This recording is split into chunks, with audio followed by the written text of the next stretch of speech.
Bismillahirrahmanirrahim. Assalamualaikum warahmatullahi wabarakatuh.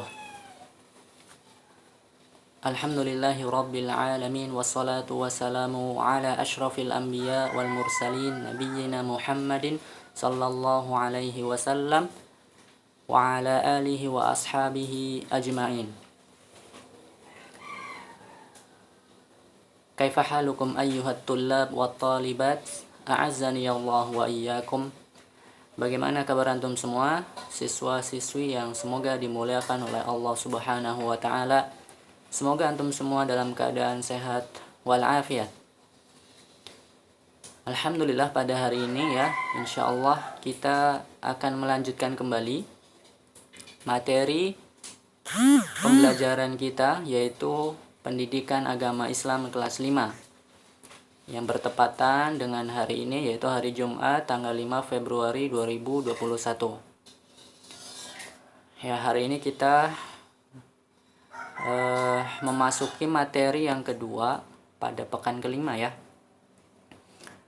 Dan kita akan membahas pada modul halaman 41 sampai 43. Ya, silakan antum semua buka modulnya halaman 41. Ya, jika sudah siap, langsung saja ya kita lihat di situ.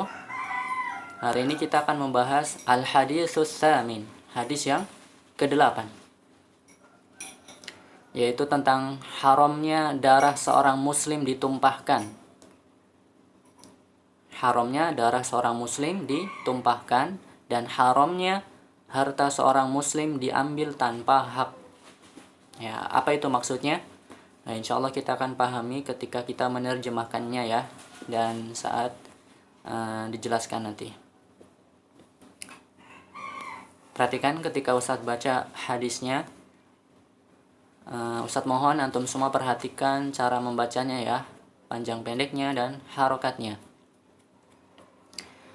Ani bin Umar radhiyallahu anhuma أن رسول الله صلى الله عليه وسلم قال أمرت أن أقاتل الناس حتى يشهدوا أن لا إله إلا الله وأن محمد رسول الله ويقيموا الصلاة ويؤتوا الزكاة فإذا فعلوا ذلك عصموا مني دماءهم وأموالهم إلا بحق الإسلام وحسابهم على الله تعالى رواه البخاري ومسلم.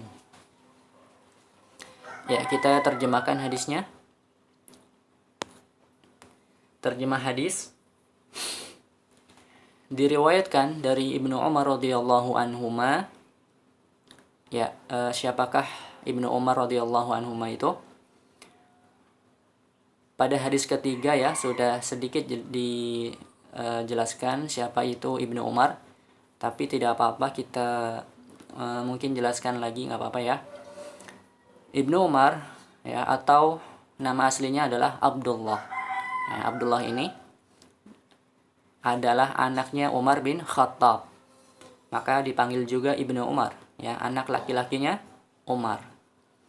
Ibnu Umar mempunyai saudara kandung perempuan, yaitu Hafsah. Nah, Hafsah ini adalah istrinya Rasulullah juga. Ibnu Umar adalah salah satu dari para sahabat yang disebut dengan Al-Abadilah Al-Arba'ah. Apa itu Al-Abadilah Al-Arba'ah? Yaitu 4 sahabat yang bernama Abdullah. Mereka yaitu Abdullah bin Umar, Abdullah bin Abbas, Abdullah bin Amr bin Al-As, kemudian Abdullah bin Az-Zubair. Nah, mereka semua terkenal sebagai pemberi fatwa. Kemudian Ibnu Umar masuk Islam bersama ayahnya saat Ibnu Umar masih kecil ya ketika itu. Dan Ibnu Umar juga ikut hijrah ke Madinah bersama ayahnya. Kemudian pada usia 13 tahun, Ibnu Umar ingin ikut ayahnya dalam perang Badar. Namun Namun Rasulullah Shallallahu Alaihi Wasallam menolaknya karena masih terlalu kecil ya Ibnu Umar. Kemudian Ibnu Umar adalah seorang yang meriwayatkan hadis terbanyak kedua setelah Abu Hurairah. Ya, berarti sahabat yang paling banyak meriwayatkan hadis adalah Abu Hurairah. Kemudian yang kedua, ya ini dia Ibnu Umar. Nah, Ibnu Umar ini jumlahnya periwayatan hadisnya sekitar 2630 hadis. Karena ia selalu mengikuti kemana Rasulullah pergi ya. Rasulullah pergi, Ibnu Umar sering ngikutin ya. Makanya beliau termasuk dari sahabat yang paling banyak meriwayatkan hadis setelah Abu Hurairah ya. Bahkan Aisyah istri Rasulullah pernah memuji Ibnu Umar dan berkata, tak seorang pun mengikuti jejak langkah Rasulullah di tempat-tempat pemberhentiannya seperti yang telah dilakukan Ibnu Umar. Ia bersikap sangat berhati-hati dalam meriwayatkan hadis Nabi. Ya, kemudian singkatnya Ibnu Umar wafat pada tahun 72 atau 73 Hijriyah ya. Kita kembali ke terjemahan hadis ya. Diriwayatkan dari Ibnu Umar radhiyallahu anhuma bahwa Rasulullah shallallahu alaihi wasallam bersabda, "Aku diperintahkan oleh Allah untuk memerangi manusia hingga mereka bersaksi bahwa tidak ada ilah atau tidak ada sesembahan yang berhak disembah selain Allah dan Nabi Muhammad utusan Allah. Mereka mendirikan sholat dan mereka menunaikan zakat." Jadi Rasulullah ya ketika itu dan para sahabat, nah ini yang memerintah adalah Allah ya. Allah memerintahkan Rasulullah untuk memerangi orang-orang yang belum masuk Islam ketika itu ya. Nah, ketika syarat untuk masuk Islam yaitu pertama apa? Mengucapkan 2 kalimat syahadat ya. Jadi ketika Rasulullah diperintahkan untuk memerangi mereka, kalau mereka menyerah ya, mereka orang-orang yang belum masuk Islam ini menyerah kemudian ingin bersyahadat, ya berarti diterima ya masuk Islam. Mereka bersyahadat, setelah itu apa? Mendirikan sholat, setelah itu menunaikan zakat. Jadi bagi mereka yang tidak mau masuk Islam ketika itu, maka Rasulullah perangi mereka sampai mereka masuk Islam ya, sampai mereka mengucapkan 2 kalimat syahadat, kemudian mendirikan sholat dan menunaikan zakat. Apabila mereka melakukan semua itu, maka darah dan harta mereka telah terpelihara dariku ya. Jadi tadi ya orang-orang yang sudah bersyahadat kemudian menunaikan sholat dan siapa? Tadi mereka yang sudah mengucapkan syahadat kemudian mendirikan sholat dan menunaikan zakat, maka mereka aman dariku, yaitu dari Rasulullah, untuk tidak diperangi ya.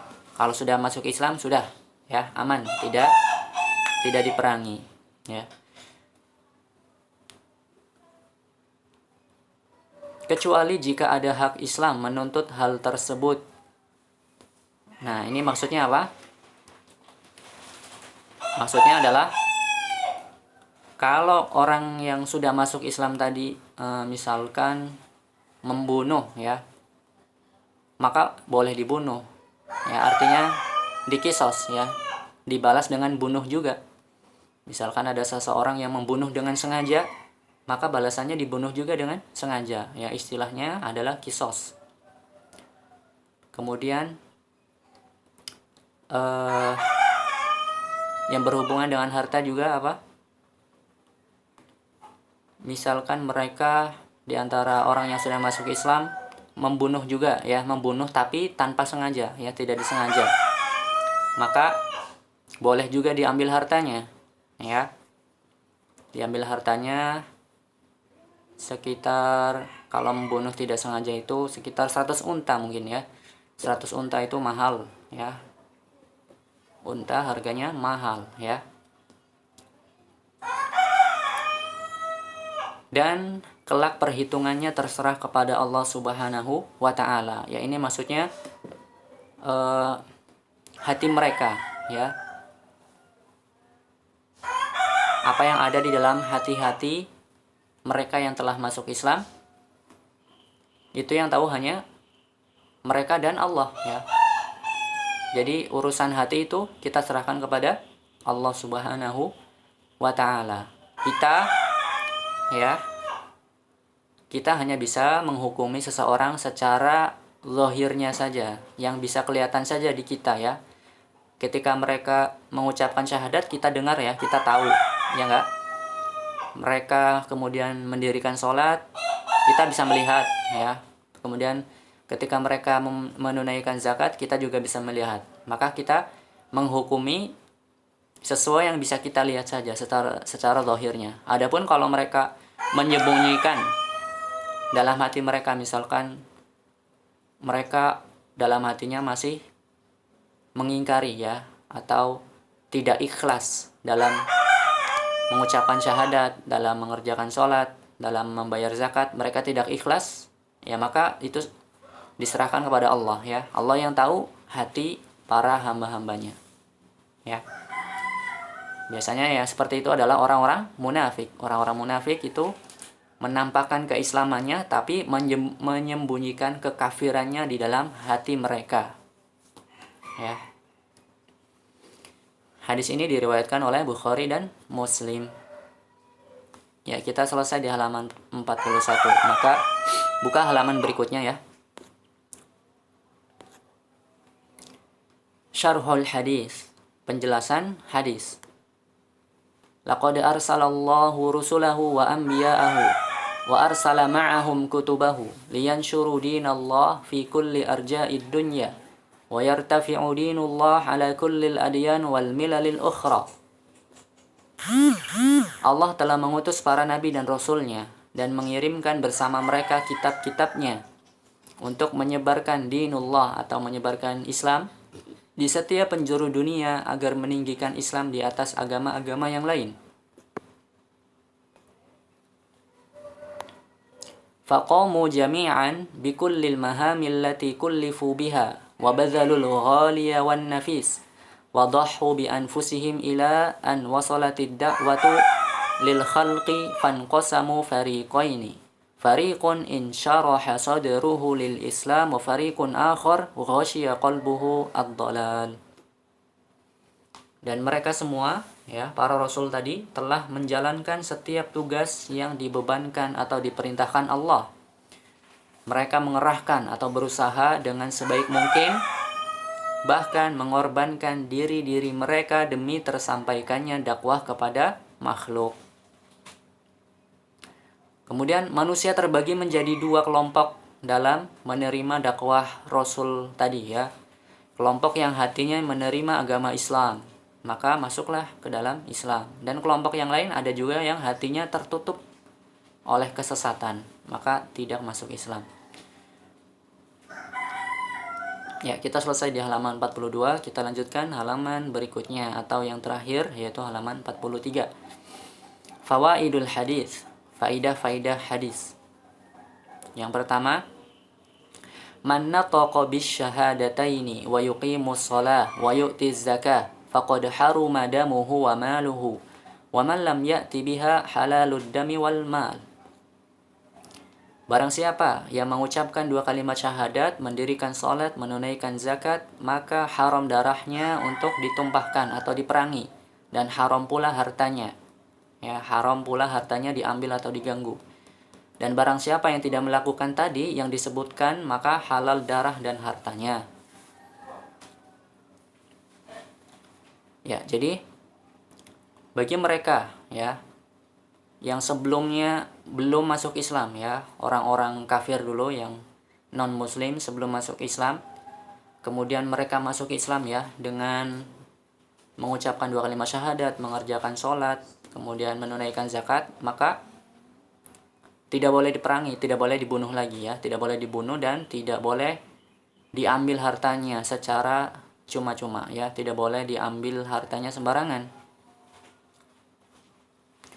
Dan ingat juga bahwa dulu Rasulullah memerangi orang-orang kafir dulu ya, itu juga ada ketentuannya ya, tidak sembarangan langsung Rasulullah menyerang mereka, tidak, tapi tidak semua orang kafir itu diperangi ya, karena orang-orang kafir itu terbagi menjadi 4. Yang pertama ada kafir harbi, kemudian ada kafir zimmi, kemudian ada kafir muahad, kemudian ada kafir musta'man. Nah, yang boleh diperangi ketika itu adalah apa? Orang-orang kafir harbi. Ya, orang-orang kafir yang memerangi kita, ya, maka kita harus membela diri dan wajib untuk melawan. Nah, orang-orang kafir yang memerangi kita lah yang akan kita perangi ketika itu, ya. Baik. Dan barang siapa yang tidak melakukan tadi, ya, yang tidak mau mengucapkan 2 kalimat syahadat atau tidak mau masuk Islam, maka halal harta dan darahnya, ya, boleh dibunuh ketika itu. Kemudian faidah yang kedua, hisabul khalqi 'ala Allah Ta'ala wa da'i 'alaihi at-tabligh faqat. Faidah yang kedua adalah hisab makhluk itu terserah kepada Allah Ta'ala, ya, hisab atau perhitungan amalnya nanti, ya. Seperti tadi sudah dijelaskan di awal bahwasanya manusia hanya bisa menghukumi secara zahirnya saja, ya. Manusia hanya bisa menghukumi apa yang nampak di depan mereka saja. Adapun apa isi hati dari orang yang telah masuk Islam tadi, ya, itu Allah yang tahu, ya. Allah yang akan menghisapnya nanti, yang akan memberi balasan kepada orang-orang tersebut, ya. Adapun seorang dai, ya, seorang dai di sini ya yang mendakwahkan Islam, ya. Adapun seorang dai hanyalah menyampaikan saja, ya. Menyampaikan saja. Dan hidayah itu apa? Di tangan Allah. Kalau Allah berkehendak untuk memberikan dia hidayah, maka masuk Islam. Kalau Allah tidak berkehendak memberi hidayah, maka tidak akan masuk Islam, ya, orang tersebut.